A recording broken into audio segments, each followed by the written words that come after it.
What's good, everyone, and welcome back to Summon the Pack. If you're new to the channel, my name is Jake, and today I'll be walking us through the Merciless Rage Commander 2019 decks that were just... Actually, today is the release date for them. Now, I'd put up a video showing the other two other decks from the latest release yesterday. I was lucky enough to get my hands on the full set a day in advance. So I have to kind of walk through and peek at those decks up. Jeez. But yeah, so I thought I'd kind of do the same thing for the Rakdos, the Anje Falkenrath deck. I'd shown people in a video yesterday. See if I still have them around. One of the cool things you can do with the oversized commander cards, yes, and if you use this foil peel method, so you can see here the oversized Brea card, and I trim this down to a regular Magic card sized kind of custom card here, and then I even took the text and pasted on the back here as like just a reminder or whatever. There's lots of videos out there on how to do this. I won't get into that, but just so you know, these aren't a complete waste. You can actually do something with them, and it's kind of cool. Yeah, anyways, get these out of the way, get cracking into this box, and we'll just kind of take a look, see what we get. For those of you who have not played Commander, this is an excellent product to get you rolling. So inside you get the deck, you get this little fold out. It shows you, talks about the three commanders, alternate commanders, along with the kind of face of the deck commander. Tells you a little bit about the story, how to play it, some rules, and then yeah, a little promo, marketing, art stuff. So you get this little box. This thing is pretty cheap. I would definitely suggest getting sleeves and a proper deck box for a couple bucks. This thing's not great. And then you get the deck. This is what it's all about. So let's kind of go through these a little bit at a time here. Let's see. Start with this bit. So here's the face of the deck. Anja Falkenrath costs a red and a black and a colorless. 1/3 with haste. You can tap it, discard a card, and then draw a card. When you discard a card, if it has madness, you get to untap your commander. So that's kind of cool. If you're doing madness, you get to kind of do it multiple times. It's also just a pretty good graveyard enabler. Ditching things in your graveyard, drawing a card. It's super cheap, so that's pretty appealing. Pretty fun. Chainer Nightmare Adept, 2 colorless, a black and a red for 3/2. Discard a card. You may cast a creature card from your graveyard this turn. Activate this ability only once each turn. Whenever a non-token creature enters the battlefield under your control, if you didn't cast it from your hand, it gains haste. That's kind of cool. Art's actually pretty sweet. This like Hydra-looking thing in the background there. It's kind of awesome. Grevin, Predator Captain, costs 3 colorless, a black and a red for a 5/5 with menace, so it's a beater. Gets +X+0, where X is the amount of life you've lost this turn. That's kind of cool. Whenever Grevin attacks, you may sacrifice another creature. If you do, you draw cards equal to that creature's power, and you lose life equal to that creature's toughness. So that's pretty sweet. This would definitely make an interesting commander if you didn't want to use Ange or Ange. Apparently it's French for some reason. And then these tokens here, looks like you get a whole slew of zombies, but you also get, oh, well, an Obnix emblem, and then a whole bunch more zombies, which is funny. Yeah, okay. These arts are actually pretty cool. I think if they were going to use these art, though, like this is the exact way they did I think it was Shadows over Innistrad. They did double-sided foil of these, and I think those are better than this. But anyways, to those. Okay, so now we're in this kind of mixed uncommons. Mire of Misery. Now this is actually a pretty sweet card because this gives black a way to deal with enchantment that's not like, what is that? Artifact creature that costs like 7 and is 3/3 to destroy a permanent. That thing's ridiculous. so bad. So this is pretty exciting. Hate Mirage, Bloodthirsty Blade. This is funny because you get to throw it onto one of your opponent's creatures and then make your opponent attack someone else that's not you. So that's pretty sweet. Scare Tiller. This is a fun new card. Cost 4. It's a 1/4. Whenever it becomes tapped, you get to choose one of these abilities. You may put a land from your hand onto the battlefield tapped, or you can return target land from your graveyard to the battlefield tapped. That's kind of cool. Could be a good little enabler for those lands matter decks. Big Game Hunter. This is a reprint. Pretty solid card, costs 3. When it enters the battlefield, destroy target creature with power 4 or greater. But the sweet thing is it has madness of 1 black, so you can use your commander if Falcon Wrath is your commander, and tap it, pay a black, get this into play, and kill a big creature. Call to the Netherworld. Return target black creature card from your graveyard to your hand. That's kind of cool. Madness is 0, so it's just free if you do Madness. Dark Withering, that's pretty sweet for Madness. Destroy a target non-black creature for just a black. Whenever you cycle or discard a card, you may pay 1. If you do, each opponent loses 2 life and you gain 2 life. That's pretty cool enchantment. Grave Scrabbler. Okay, Murderous Compulsion. I'm not going to go through all of these, but Plaguecrafter, this card is fantastic. It's a reprint. It was just printed in like Guilds of Ravnica or Ravnica Legion, one of those two.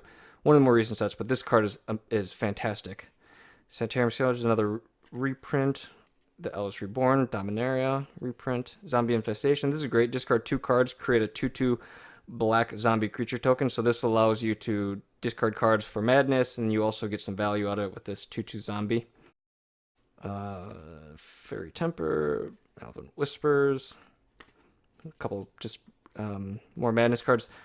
Armory Sphere, Armillary Sphere. I'm not sure if this is a reprint or not, but it's a nice little ramp card. Hedron Archive. Here's the one I was talking about. Meteor Golem. Costs 7 for a 3/3. When it enters the battlefield, destroy target non-land permanent and opponent controls. This was like one of the very few ways black could deal with enchantments. It's kind of pretty terrible. And then Soul Ring, of course. It's great. Lands. Here's the rares. Archfiend of Spite. That's pretty sweet. Costs 7 for a 6/6 flyer. Whenever a source an opponent controls deals damage to it, that source's controller loses that much life unless they sacrifice that many permanents. So that's pretty sweet. Costs 5 for Madness. That's great. Whenever you discard Bone Miser, whenever you discard a creature card, create a 2/2 black zombie creature token. That's pretty cool. Whenever you discard a land card, add 2 black mana. Oh, nice. And then whenever you discard a non-creature, non-land card, draw a card. Oh, this is a pretty sweet enabler for what this deck's trying to do. Curse of Fool's Wisdom. Enchant a player. Whenever enchanted player draws a card, they lose 2 life, and you gain 2 life. Well, that's pretty nice. And then here's the big daddy of the deck. This thing is pre-ordering at like an absurd amount, like close to $20 or something. Crick, Son of Yawgmoth. It's costs 4 colorless, and then these are Phyrexian mana. So you can pay either black, in this case, or 2 life for each of those. And it's a 2/2 with lifelink. For each black in a cost, you may pay 2 life rather than pay that mana. Whenever you cast a black spell, put a +1/+1 counter on Crick. That's pretty awesome. There are definitely going to be some mono black decks that will use this guy as their command. That's pretty sweet. Nightmare Unmaking. It's a sorcery, costs 5. You get to choose one of these modes. Exile each creature with power greater than the number of cards in your hand. Okay. Which, in this deck, you're probably not going to have a whole lot of cards in your hand. And then you can exile each creature with power less than the number of cards in your hand. So I guess if you get caught with a bunch of cards in your hand, you can go with that route. You just obviously are going to want to choose the one that's going to be most beneficial to you. Okay. Oh, this is kind of cool. Andra's Ravager costs 3 for a 3/3. It attacks each combat if able. Whenever it attacks, discard your hand, then draw 3 cards. That's pretty sweet. Skyfire Phoenix. What is this? When you cast your commander, return. Oh, that's alright, I guess. Wildfire Devils. Aeon Engine. This is an interesting card. So it costs 5. It's an artifact. It enters the battlefield tapped. Then you can tap it and exile it. and you reverse the game's turn order. That's interesting.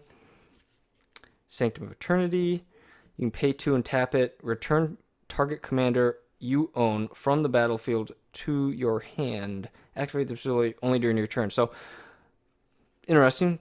Could be a good way to kind of save your commander. Boneyard Parley. Exile up to 5 target creature cards from graveyards, and opponent separates those cards into 2 piles. Put all cards from the pile of your choice onto the battlefield under your control and the rest in the owner's graveyard. That's kind of cool. Costs 7 though, kind of expensive. Champion of Stray Souls. Geth, Lord of the Vault. This is pretty sweet. Cost 6 for a 5/5 with Intimidate. X and a black. Put target artifact or creature card with converted mana cost X from an opponent's graveyard onto the battlefield under your control tapped. Then that player puts the top X cards of the library into their graveyard. That's actually pretty cool. Obnix Reignited. This is a reprint. Soul of Innistrad is a reprint. Grimoire of the Dead, I think, is a reprint. No, this is a new card. It's kind of interesting. Silent Visitors is a reprint. Beacon of Unrest. Yeah. Doom Necromancer. You can sacrifice return target creature card from your graveyard to the battlefield. That's actually pretty sweet. From one of the floorboards, the reprint. Hedonist's Trove. When it enters the battlefield, exile all cards from target opponent's graveyard. You may play land cards exiled with Hedonist's Trove. You may cast non-land cards exiled with Hedonist's Trove. You can't cast more than 1 spell this way each turn. That's kind of cool. You get to use your opponent's graveyard as like a second hand. In Garrick's Wake, it's a reprint. It's a pretty good board wipe. Let's see, Evanescence Judgment. Chaos Warp. Now this is actually a very, very good red card. If you're playing red in EDH, you basically are always going to want this. It's one of the greatest ways for red to deal with any permanent, and their owner shuffles their permanent you target into their library, then reveals the top card of the library, and they get to put that into play. But if it's something that's like going to lose, win them the game or lose you the game, you just need to get rid of it. That's a great way to do it. Magus of the Wheel, Squee. Yeah, this deck's pretty sweet. I think the thing that's really great, the Simulacrum. This is new art, I think. This is pretty sweet. Drownyard Temple. Whole bunch of land. Yep. Command Tower is great, obviously. Yeah, and then, Myriad Landscape's a great one to have. Rick's Mahdi Dungeon Palace. Okay. Temple of False Gods is another great one. So that was Merciless Rage. I hope you guys enjoyed the video. I will post up, what is the last one? I'll post up Primal Genesis either later today, probably not until tomorrow though, actually. I already put up Friday Night Summons and the 2-deck preview yesterday, so hope you guys enjoyed it. It's a huge help to the channel if you like, subscribe, leave a comment, all that stuff. You guys know the drill. Thanks so much for coming, though, and until the next one, my friends, I will see you later. Have a great day, and bye-bye.